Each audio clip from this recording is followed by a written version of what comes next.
Ostersund is located in the middle of Sweden, in the middle of Scandinavia, in the northern part of Europe. Nicknamed the center of Sweden, the city of Ostersund is considered unique. Its history is closely linked to the presence of the Vikings, who colonized the region 1,000 years ago. Today, it is the only major Swedish city that is not located on the seaside, exposing visitors to a landscape very different from the rest of the country. A very wild region with very much mountains, snowy mountains, and it's more about the outdoor life. It's called a winter town, so most of the events that happen in this town is during the winter. There are generally events out on the lake because it's frozen, so you go out on the ice and you can go like hockey, both skating and skiing, cross-country skiing. Skiing, everyone knows skiing. Skiing has a good reputation. It's good to be famous for good skiing. But whatever the season, a strange mystery occupies the minds of Ostersund residents, as it has for centuries.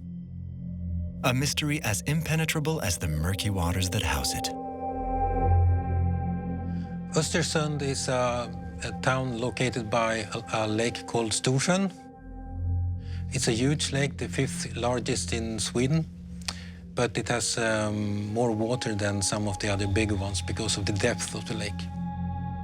This is a very big lake. Part of it is very deep, and it's dark water. You just have to go 1 or 2 meters under surface, and it's getting really dark, and at the bottom it's black.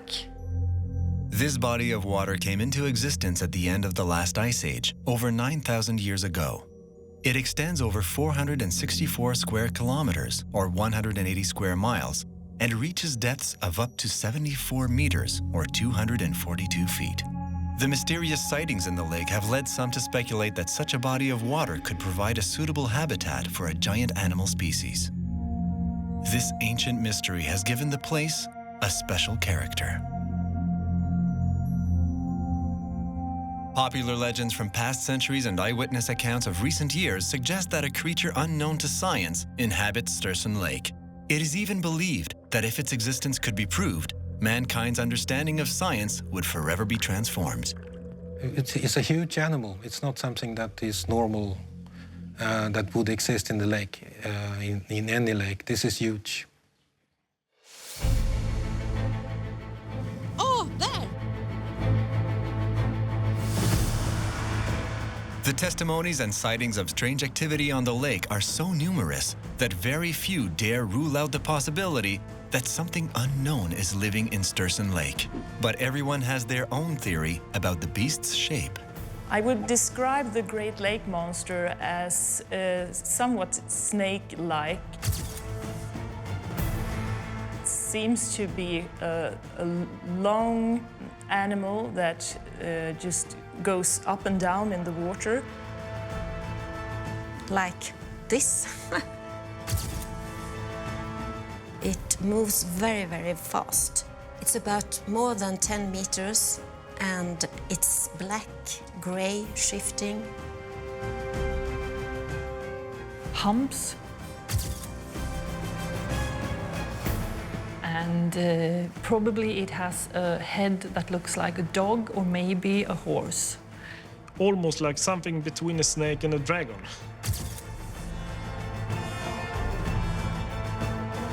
Maybe a cousin to some plesiosaur type of animal.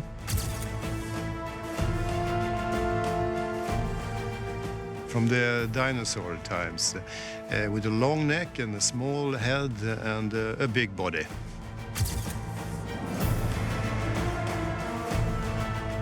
I saw something over the surface I can't explain. Big, black, beautiful, in the same time scary.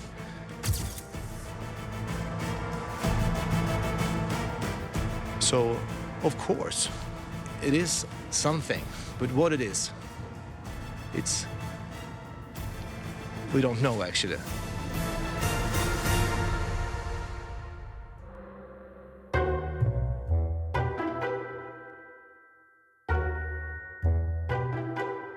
Lake Storsjon, The fifth largest in Sweden has not changed much since the last ice age. Except for a few months in the summer, it spends most of the year covered in a thick layer of ice. In warmer weather, boaters and fishermen frequent its waters. Almost all of the inhabitants of Ostersund, and even most of Sweden, believe that a mysterious creature lives beneath the lake's surface. People think about it and talk about it, not every day, but absolutely every summer, because every summer someone sees it and it's in the newspaper that someone saw it. So I would say it's like a conversation piece every year. It's always there. Yeah, I think it's very well known here in this region. Most people know someone that have seen it or talks about it. And it's the only lake monster we have in Sweden, so it's well known in Sweden too. Mostly it's maybe 1 or 2 articles in the newspaper every year about people have seen the monster. And of course, everyone doesn't go to the press to tell about their observations. So I would say maybe there are around 5 or 10 people every year who claim to have seen the monster, but not everyone is so open about it. Is it to alleviate the mystery that the Swedes gave the monster a name? In English, the beast is simply called Storsjö, but the Swedes have their own word for it, named after the image they have of it. Storsjöodjuret. It's 3 words. Stor for big, sjö for lake, and odjur for a beast.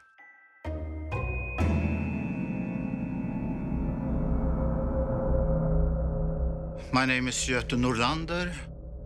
I saw this Great Lake monster at 1982.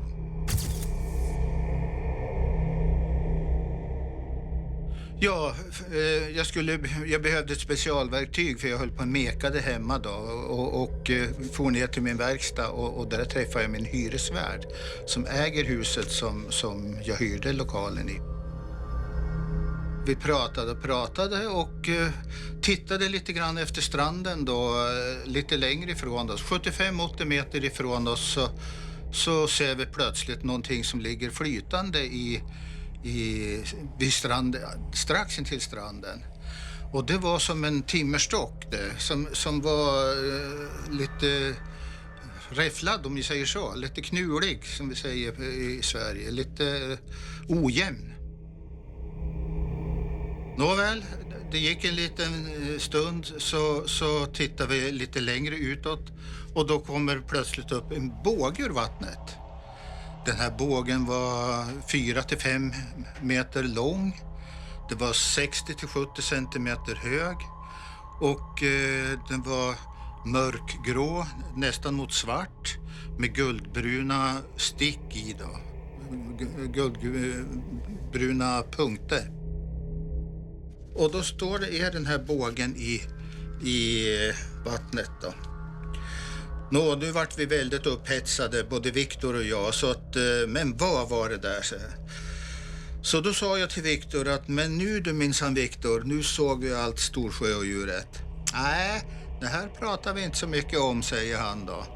Så då höll vi tyst i 3-4 år då, men sen så tyckte vi det var lika bra att prata om och berätta om det här, för det var en verkligt spännande upplevelse.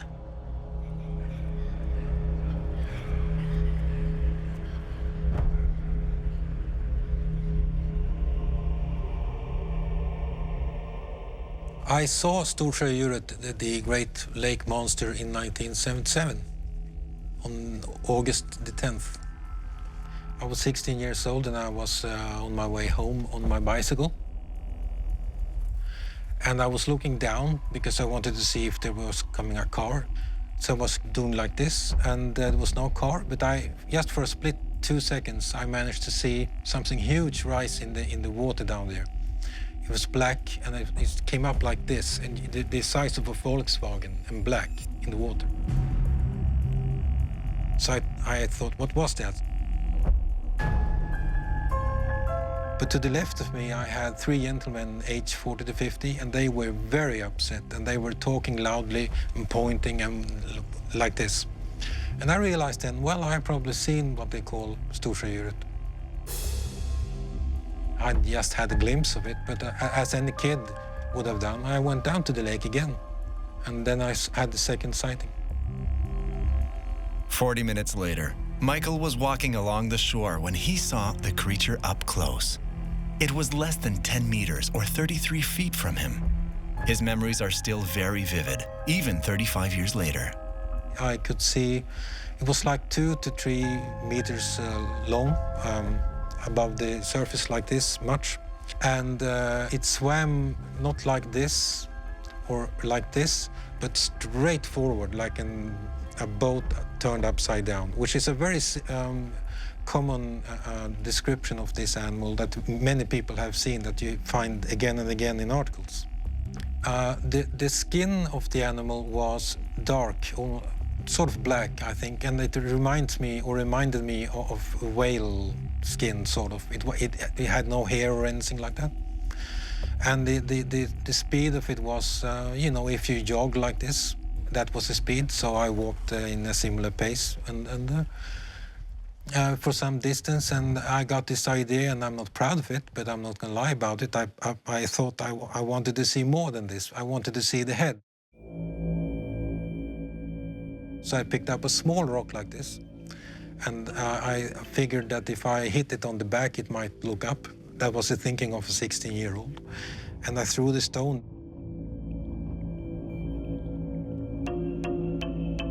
But he missed his target. For several minutes, Michael observed the movements of the beast on the surface of the water while it moved away from the shore. And then a boat was approaching from beneath the bridges, and then it dove. I was not afraid when I saw it. I was safe on land, but I wouldn't have been wanting to be in a boat at that moment, I can tell you that.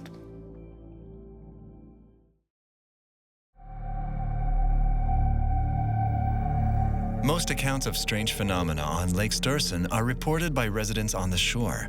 But from time to time, a sighting is made on the water, and such encounters take on a whole new dimension. My name is Evert Festin. I have seen the Great Lake monster from about 3-4 meters distance.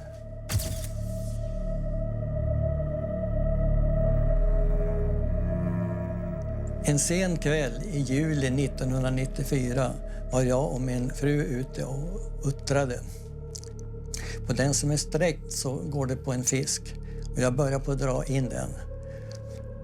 Och när jag kanske var halvvägs in med fisken så går det på någonting på linan som går rakt ner i vattnet. Och då åker båten baklänges.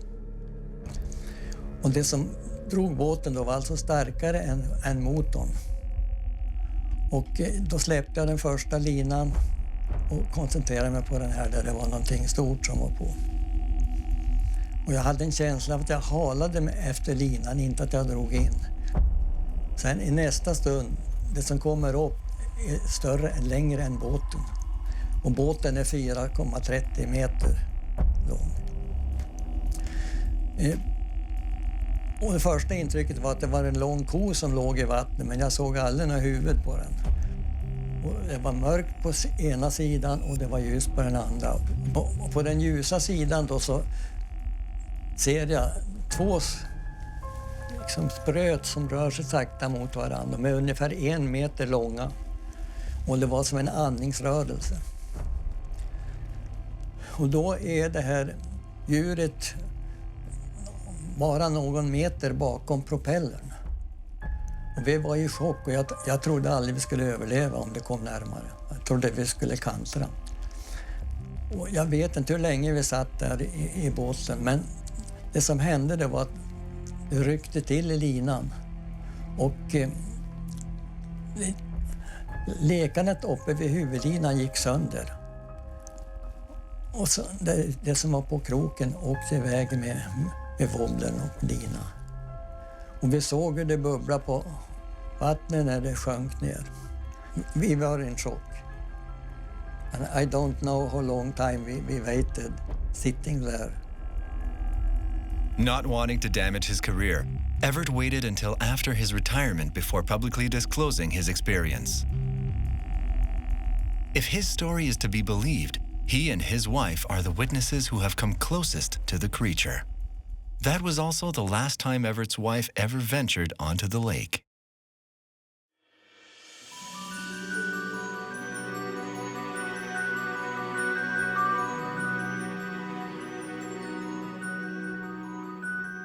The history of the Great Lake Monster, or Storsjö, goes as far back as the history of Sweden. One of the oldest references to its existence is found on a runestone dating from the Middle Ages. During the Viking Age, Ostersund wasn't founded, so the center of this part was the island in the lake called Frösön. And that's where we have all the remains from the Viking Age, the graves. We have the runic stone. That's the only one in this area. It was carved some time between 1050, 1070, we think. There are several runestones in Scandinavia, most of which recall the epic battles and legendary figures who have marked the history of the peninsula. The rune in Ostersund commemorates a turning point in the development of the region. The runestone tells the story about who built the bridge between Frösön Island and what is now Östersund, and also about the Christianization of these lands, which took place around that time. But what intrigues most is the engraving's depiction.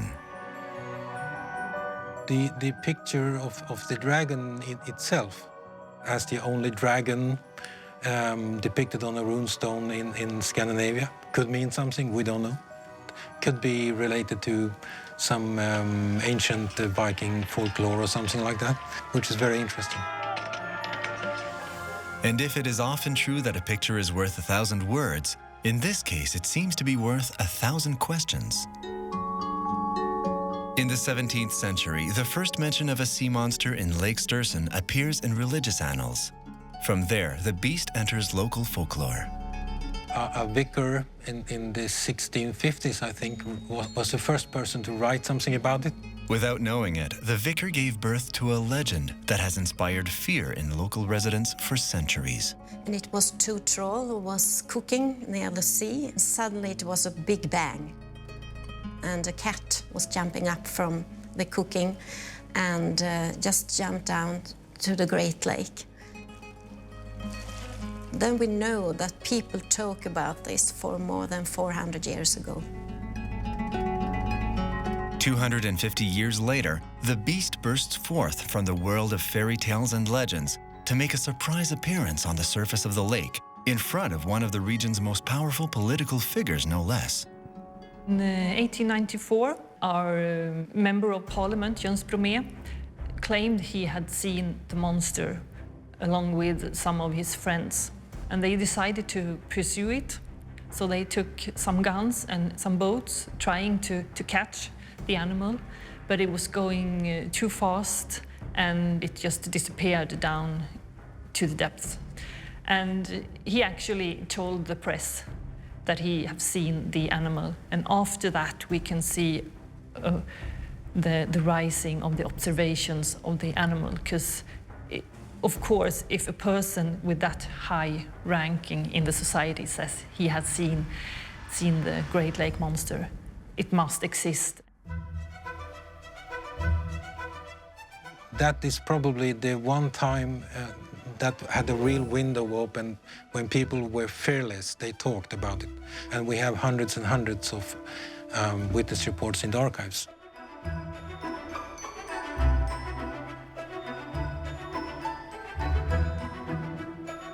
The media of the time seized on the story, and Storsjö became the sought-after goal of a massive expedition. It was a very interesting expedition, and even the Swedish king gave the company organization money because it was very interesting in what is it under the surface.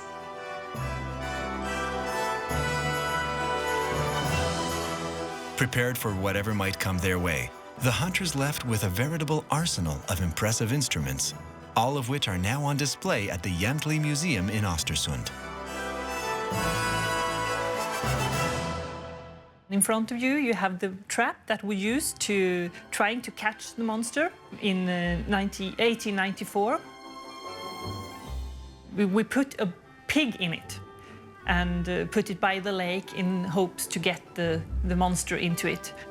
Here you also can see some of the other things we used to try to catch the monster. Here we have the harpoon, and they made a big hole in the ice. And a man stood by the hole with his harpoon, and hopefully he would see the monster, and then he could harpoon it. But the monster never showed itself, so he was not successful. As a deputy director of Jamtli, it's important for us to show the story about the monster and the stories about all the people who have seen the monster, because it's such a big and important story of the region. People have been seeing this monster for 400 years. We can't just wipe that out of our history. It's an important part. So we couldn't really build a museum without it.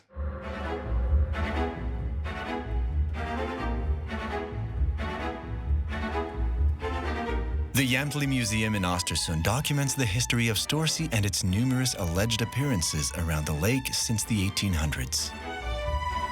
This is actually an embryo of the Great Lake monster. It was given to the museum on April 1st, 1986. This embryo was found on the shore of the lake in 1984. But it's very difficult to see if it's actually the Great Lake monster or if it's an embryo of something else. But the fun part is that it was given on April the 1st, Fool's Day. This is the map of the observation of the Great Lake monster. And as you can see, the most observations are around Ostersund, Frösön. Most sightings were indeed recorded around Frozen Lake, very near the site where 1,000 years earlier, the famous rune was erected. This is actually not updated for the last 20 years, but it's still the same pattern today. So we see the monster where the people live. That's where the most sightings are. We have maybe 5 to 10 witnesses or stories every year in local media.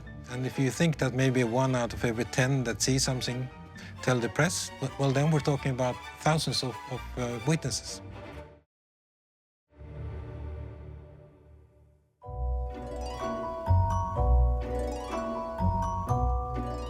But of the thousands of possible witnesses, many do not wish to publicly share their experiences. An association has been created to enable them to privately discuss their experiences. This is how I think it is. Och flera har sett liksom en stock som ligger. Och de har sett att det är någonting ovanför vattenytan. De tror att det är en sten eller någonting. Among people who have witnessed this, there's this association called Föreningen Storsjöodjuret. They have meetings on a yearly basis. They move from town to town around the lake like this. Every year new witnesses come forward at those meetings. Usually there's about 80 to 100 people. So they have a meeting every summer, and then they can talk together about what they have seen. And it's serious. Evert Festin is an influential member of the Association of the Friends of Storsjö, created in 1990. Currently, there are 90 registered members who meet several times a year to discuss their experiences. Så det var ju det här som var lite konstigt. Ja, det är så konstigt. Men har du sett någon fisk som har ögonbryn? Nej, det är inte jag har aldrig sett det förut. Evert, who stayed silent for decades, understands the importance of creating a space in which everyone can express themselves with confidence and in safety. It may be that way, he believes, that the mystery of Lake Storsjon will one day be solved. It can be up to 5,000-6,000 people have seen it, but many of them don't talk. And every evening we have this, there come new witnesses. Some people come along and they say, well, I saw this in 1945. I've kept sick, I haven't talked about it. But you hear all these stories. And then you start to think, how many people have seen this? Must be quite a number of them. Each testimony reported to the association is recorded.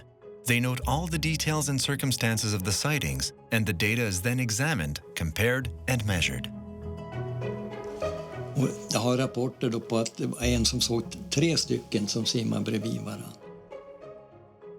I can't say that I saw the same animal twice or if it was 2 different individuals. The first I saw was obviously huge. The second was a little bit, not quite as big as I would have envisaged after the first. But, you know, there's bound to be a family of sorts in the lake, a population of them, that maybe they can communicate some way.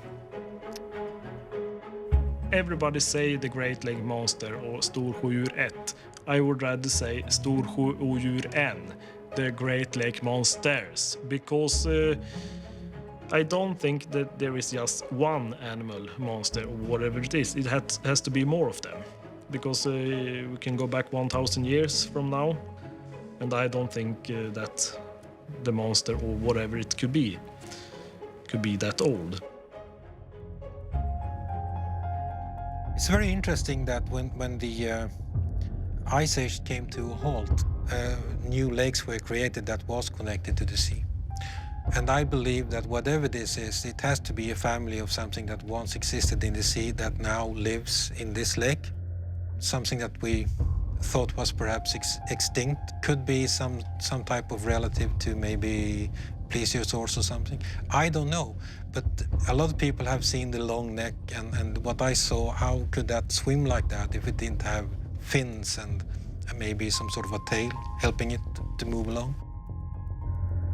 It should be most natural to have that it would be a fish at least, because if it would be a mammal, then where does it live during the winter?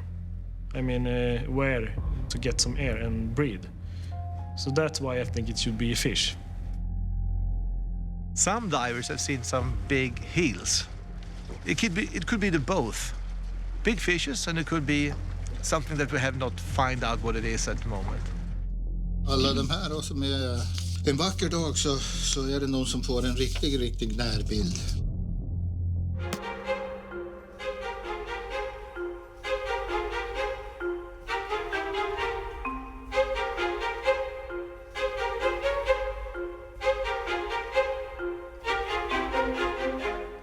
My name is Yvonne Lundin, and I'm a cryptozoologist.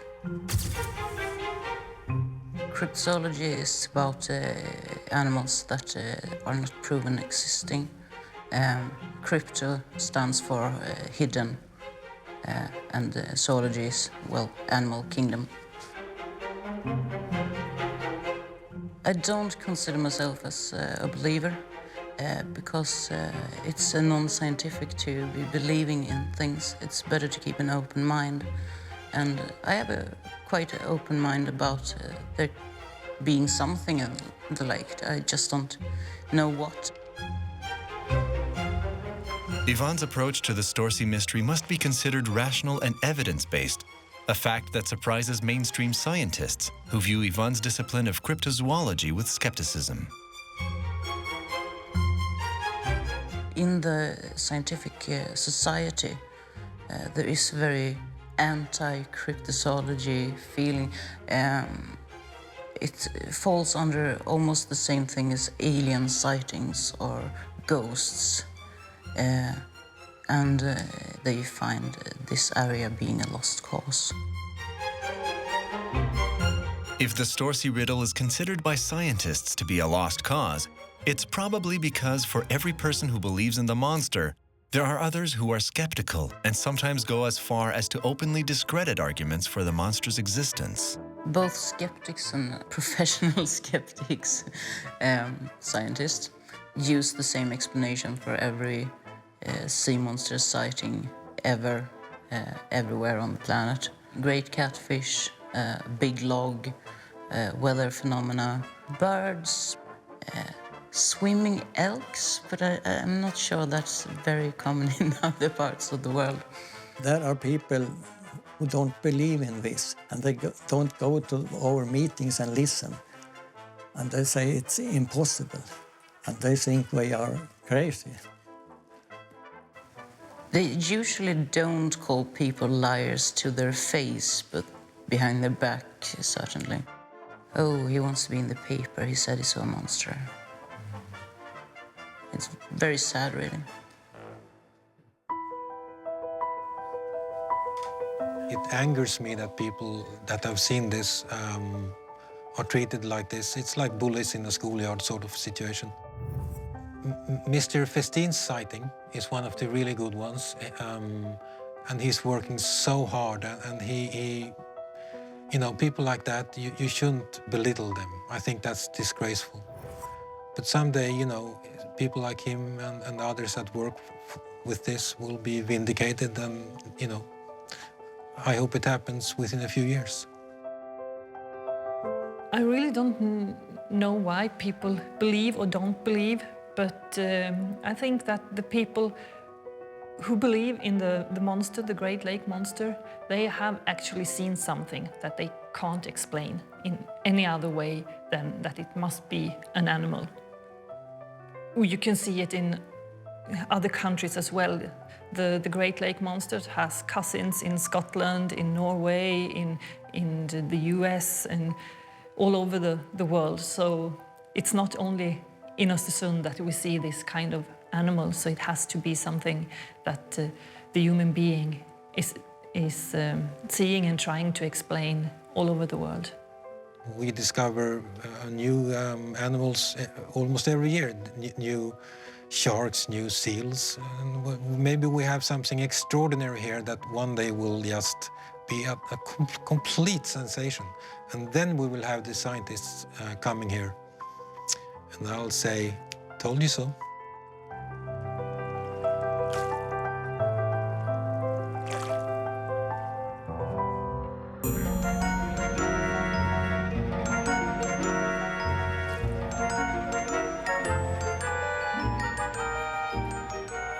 Efforts to capture Storsjö or to try to prove its existence have not been successful so far, despite the sophisticated attempts made by the most convinced. But this is not a reason to give up. Over time, interest in solving the mystery has not diminished. Only the methods have changed.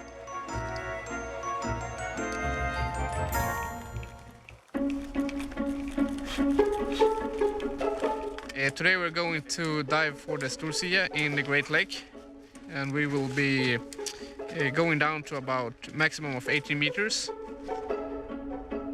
These divers will explore the depths of the lake in the hope not of capturing the beast, but of obtaining images of it or any traces it might have left behind. Residents of Ostersund and any interested tourists are invited to attend the peculiar dive school. So the Great Lake Monster course is designed for 2 days. It's 1 day of theory. The next day is 2 dives that we're gonna look at the monster. We have this story of the monster, so it's fun to take it and see what you can find.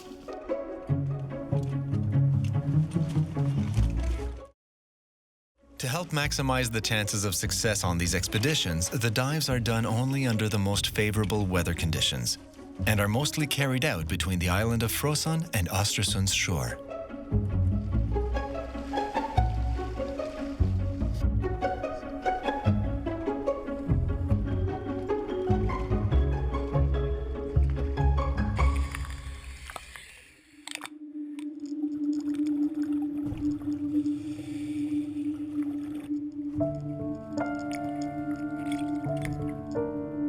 Hans and Linus are very experienced diving instructors. They have spent dozens of hours exploring the depths of many bodies of water around the world. But according to them, nothing compares to a dive into Lake Storsjon. I've never seen the Great Lake monster, Storsjöodjuret, but sometimes can feel like something is watching us when we do diving. It felt like, who's there? You can feel in your stomach when you dive that there is something around you, but you can't really make for sure what it is. And the first time I felt that, my pulse went up. and I have to control myself a bit because it was a bit scary. But then I looked up and I couldn't see anything. It's a bit hard to describe, but I have never felt that before anywhere else. It's not every dive that you have the feeling either. It's specific dives, but many of my dives I have felt it.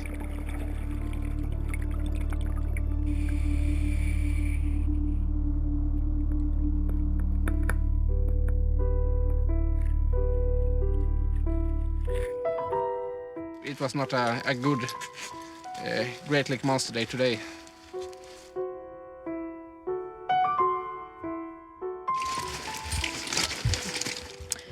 This was the second dive in my monster program, and I didn't see anything. I didn't feel anything. We saw a lot of plants, but no fish. And the monster's primary food is fish, so I don't think it's around here right now. When we dived here last time, it was more summer. So I think it's probably gone deeper now for the winter. You never know how many dives you have to do. If you're lucky, you can find it, but some must dive a lot of times. I hope that I one day will spot Storsjöodjuret, and I hopefully have my camera with me so that I can show it to the world. An hour's drive south of Ostersund, in the city of Svenstavik, other means are still taken to try to locate Storsjö. Today we're going to search for the Great Lake Monster, Storsjöodjuret. Beautiful weather, a little bit rough on the sea maybe, but the weather is so good, the condition is perfect for it, so let's go for it. Suzanne Kinström has hunted the creature for years. She directs a research center focused on Storsjö. With her team, she travels the lake extensively, looking for clues. Nu hoppar den där borta i. In 2008, Suzanne decided to take drastic measures. One of our members saw something in the summer 2007, and that gave us an idea to work with cameras. We have behind us now the small islet with the cameras. You can see the 4 cameras over the surface, but we have also cameras under the surface. 3 who's searching for the monster in real time, so we can see it from the observation center. In 2009, Suzanne established an observation center to find the Great Lake Monster, complete with the most sophisticated equipment. This is what we call the surveillance station, where we have the live feed cameras. Every time there's a movement, the cameras will register it, and we can go back and watch it and see what it is. This technology is very unique for a museum. It's very easy, like with the touchscreen, you don't have to use any tools. Anyone can use it, from a 70-year-old to a 3-year-old. With its permanent monitoring system capable of detecting movements on the surface of the water, as well as in its depths, the Great Lake Monster Center is unique in the world. Some devices are even programmed to be sensitive to heat.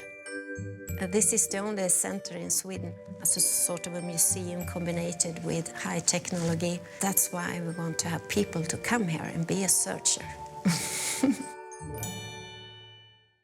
In being invited to scrutinize the images captured by underwater cameras, visitors become involved in research efforts. They are encouraged to share their observations, which are then analyzed by the researchers. So you don't know when the time comes, but you must have the situation, and now we have it with the cameras. Images captured by visitors shortly after the center's opening have piqued the curiosity of hundreds of thousands of internet users. It was in the video, it was a small thing, just like a small worm, but it has an interesting mouth, just an upside-down mouth. It's not a fish, it's not a frog, but it has a very interesting head.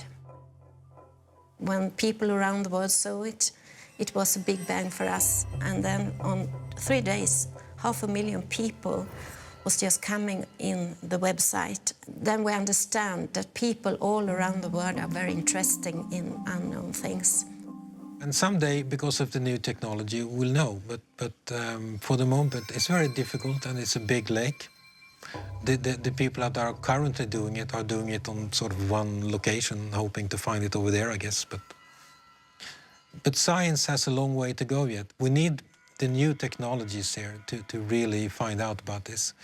Get the money to do proper research with sonar equipment and so on a much larger scale. That's the answer.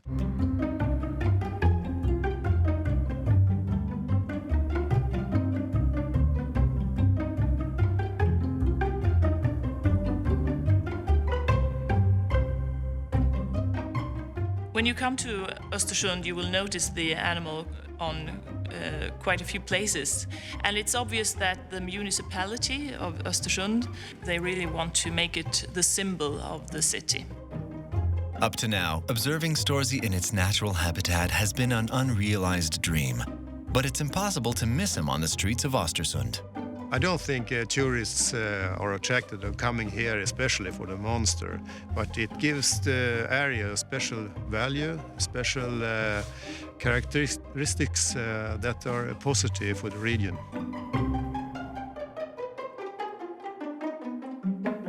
According to many residents, Storsjö brought Ostersund out of obscurity, and some are convinced that the creature could further enhance the local economy. The monster is somewhat important to the tourism to Östersund, but it could be more important. I think we are a bit hesitating how much we should use it in the marketing of the region and the city, because on one hand it's a great symbol and we like the story and we think it's special, and on the other hand some people think it's a bit embarrassing. Oh, should we really be famous for something that maybe don't exist? I think it could be much bigger, in fact. I think they have underestimated the potential for tourism and so on. So people know that this is not just an ordinary town, we have something special here. The Great Lake Monster is an important part of the cultural heritage of Jämtland, and as a curator of the museum and the deputy director, I'm not really interested in whether it exists or not. The important thing to us is the stories that people have to tell, and we are full of respect for all the witnesses and the people that claim that they have seen something, because they have. We absolutely believe that they have seen something, and it's their stories that we collect, and it's their stories that's important to us. I think the general public is not going to have too much of an interest in this until the day comes when you have the big headlines. They have now conclusive a shot of film or something, or a dead animal. Then it will be a world sensation. Everybody will talk about it. It will be one of the biggest stories of our lives, really. I really hope that in my lifetime we will find out what it is.